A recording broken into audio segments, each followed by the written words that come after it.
tutandikawo pulojekiti ez'enjawulo mu association ne mu bibiina byaffe biri ebitono ebikola association ebisobodde okwongeza ku nnyingiza zaffe ng'abavubuka nga MC bwe yatugambye nti tetuli kyekimu nga bwe batusanga. N'olwekyo tusobodde pulojekiti ezo zetukola zisobodde okutwongerako naddala mu byennyingiza zaffe.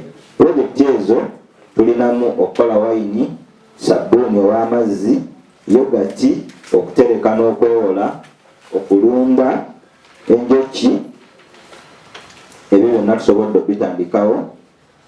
Ennima, tulinawo ennimiro za guruupu ez'enjawulo, naye era wabeerawo n'ebitusoomooza ng'abavubuka. Ekimu ku byo enkyukakyuka y'embeera y'obudde ekosa amakungula gaffe. Ekirala ekitusoomooza ebikozesebwa mu bulimi awamu n'obulunzi bya bbeeyi ate ng'ebimu bya bicupuli. Tubulamu entambula gye tuyinza okweyambisa mu kusaabaza ebintu byaffe bye tulima, bye tukola nga bwe tuwulidde wayini, sabbuuni, yogati okumutuusa ku butale. Ekitusoomooza ekirala embeera ya COVID-19 n'ebyobufuzi ebibuutikidde eggwanga.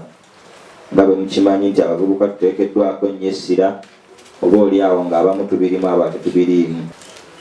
Ku bimu bye tusuubira okukola tulina ekisooka okuggulawo akawunti ya association zaffe okutuuza enkiiko za bonna kuba COVID luli baali tebatukkiriza kutuuza abantu bangi, naye kati tugenda kikolako tulabe ng'enkiiko za bonna zituula. Okufuna ofiisi za association, okwongera ku bungi obw'emizinga tusobole ate okugaziya ku pulojekiti eyo ey'enjoki. Ekirala ku bye tusuubira okukola okwenyigira mu pulogulaamu za gavumenti ez'enjawulo. Tuli beeteefuteefu era abakulu okuva mu gavumenti ne ku disitulikiti. Ekirala okutandikawo nassale bedi nga association. Twakizudde nti singa tutandikawo nassale bedi buli association lijja kuba limu kkubo erinaagaziya ku nnyingiza zaffe. Twebaza ekitongole kya SIDI olw'omulimu omulungi gwe kitukolamu ng'abavubuka okugeza ng'okutukumaakuma awamu, era ne twebaza abakulembeze baffe ku mitendera egy'enjawulo, naddala abakulembeze oba obukulembeze obw'amagombola gye tuva. Thematic areas as SIDI, we have sustainable agriculture, we have disaster risk reduction, we have health care promotion, we have policy advocacy, we have WASH, and SIDI School of Gardening and Landscaping. When it comes to the District Youth Forum, our theme today is interesting. How do we interest the youth in agriculture? We know so many youth have a negative attitude towards agriculture, but we as stakeholders, we have that duty to work towards interesting them. Yes, we know they have a negative attitude, but there might be underlying factors for their attitude.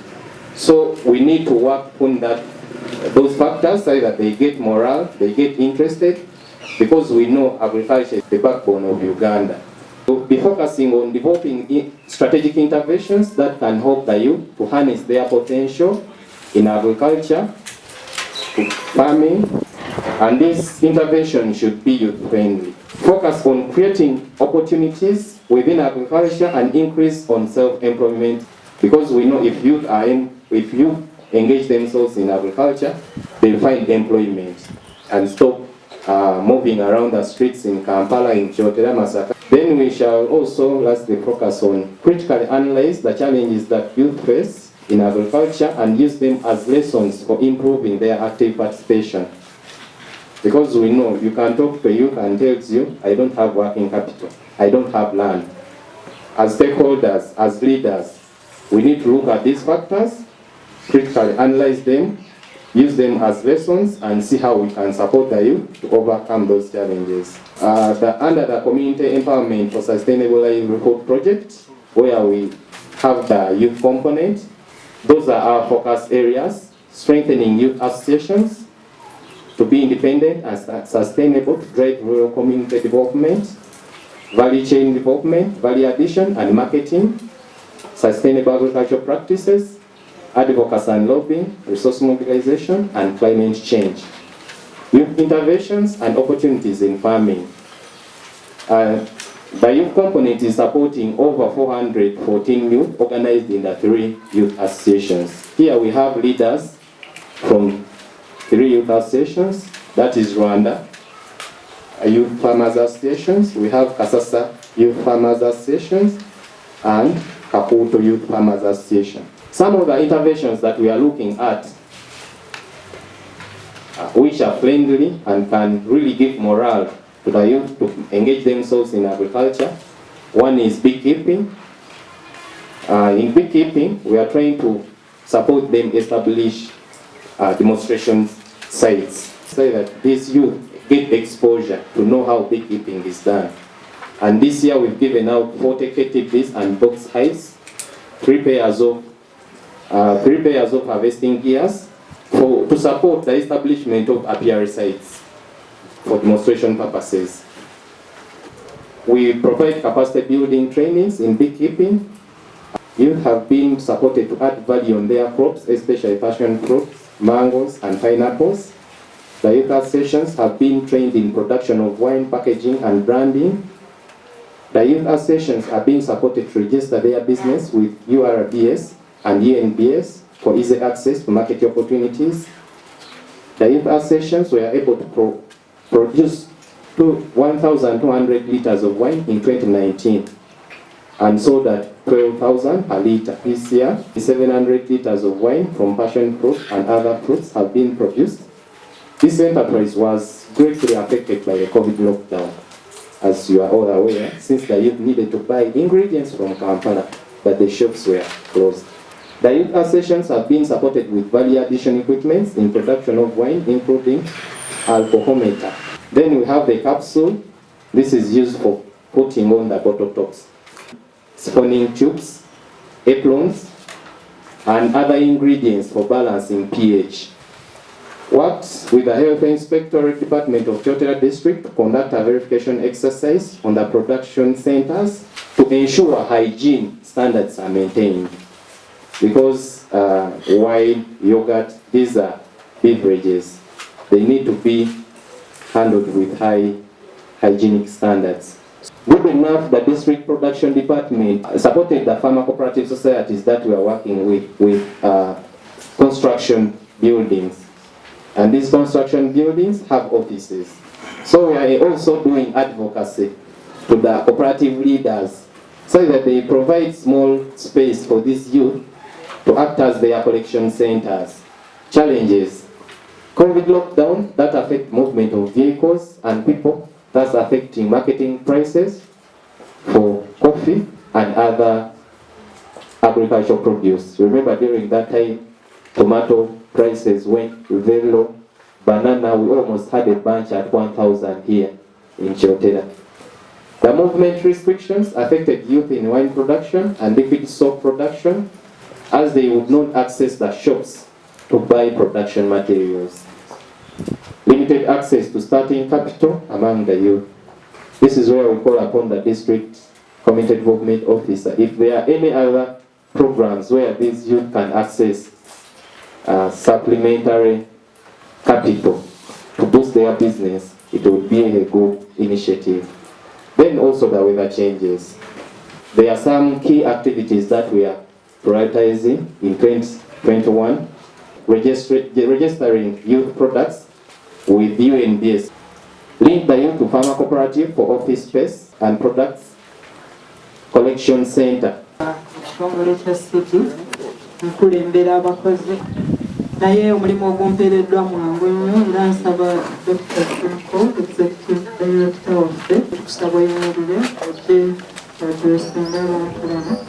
Abali baagala nnyo ebyobulimi ebifuna amangu, horticulture, vegetables, ennyaanya, cabbages, n'obutunda, fruits ebitambula amangu.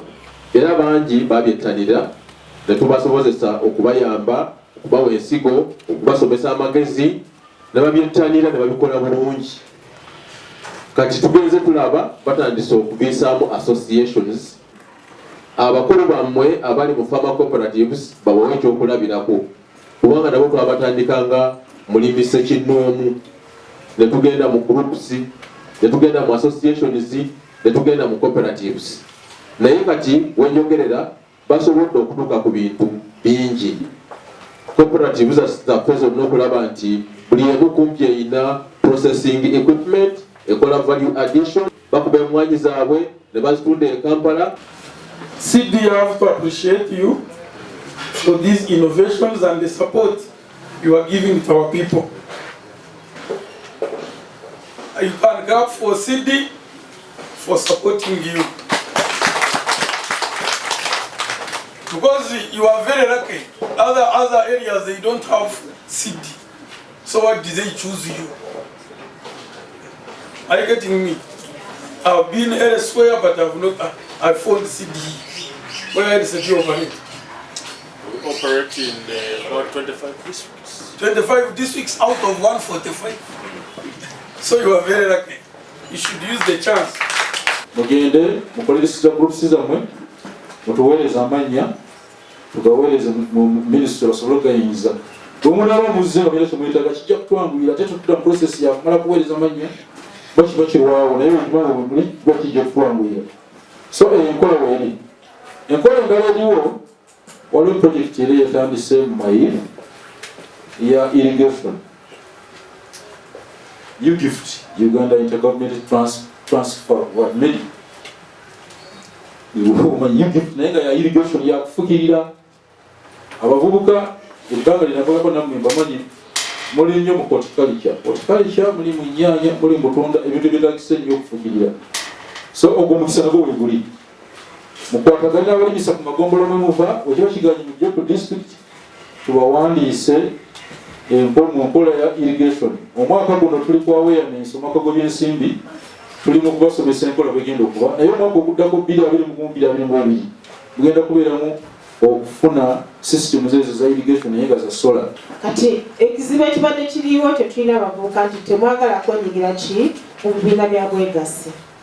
Kati tulina essuubi bwe tutandika nammwe abavuddeyo nga muli beeteefuteefu okusuumukako mulage bannammwe ettaala naffe tubakakasa nti tujja kubeerawo okubamu.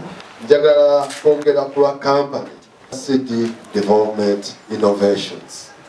Kati ebintu ebimu ebyo tukoze bye bino nga SolarSAC. SolarSAC bagibabuulidde yo eriwo okulanga etuyamba kubanga tusobola okufuna amazzi amayonjo ag'okunywa.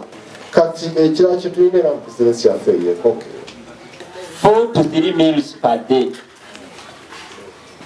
It can cook 4 to 3 meals per day. And remember, it cooks without smoke.